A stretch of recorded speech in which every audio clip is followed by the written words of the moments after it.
साली, मोबाइल पर मैसेज भेजवले बाड़ी साली कि ले ले अइहा जीजा जी कानवा के बाली, कि ले ले अइहा जीजा जी कानवा के बाली।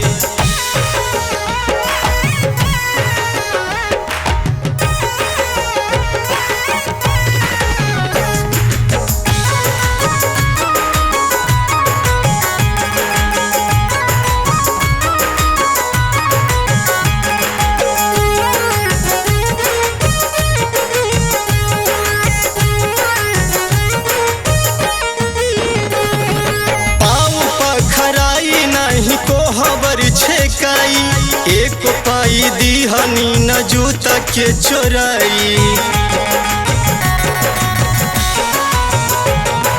पाँव पखराई नहीं कोहबर छेकाई, एक पाई दीहनी न जूता के चोराई। जोड़ जोड़ के दे दी है, जोड़ जोड़ के दे दी ना त दे हम खूब गाली, जोड़ जोड़ के दे दी ना त दे हम खूब गाली, कि ले ले अइहा जीजा जी कानवा के बाली, कि ले ले अइहा जीजा जी कानवा के बाली।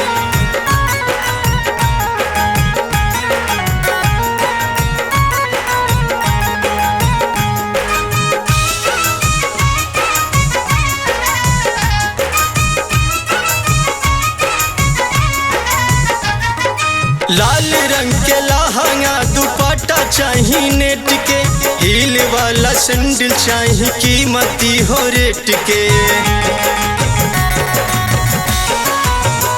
हाँ लाल रंग के लहंगा दुपट्टा चाही नेट के, हील वाला सैंडल चाही कीमती हो रेट के।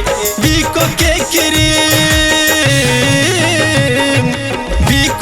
क्रीम निको वाला होठ लाली, बीको के क्रीम निको वाला होठ लाली, कि ले ले अइहा जीजा जी कानवा के बाली, कि ले ले अइहा जीजा जी कानवा के बाली।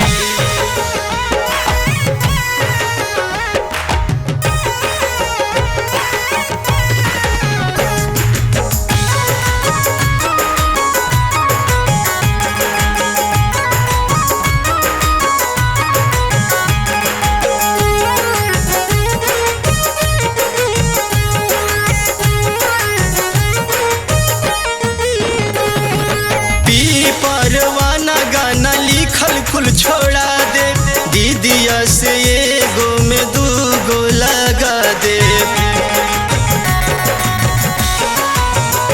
हाँ पी परवाना गाना लिखल कुल छोड़ा दे, दीदिया से एगो में दूगो लगा दे।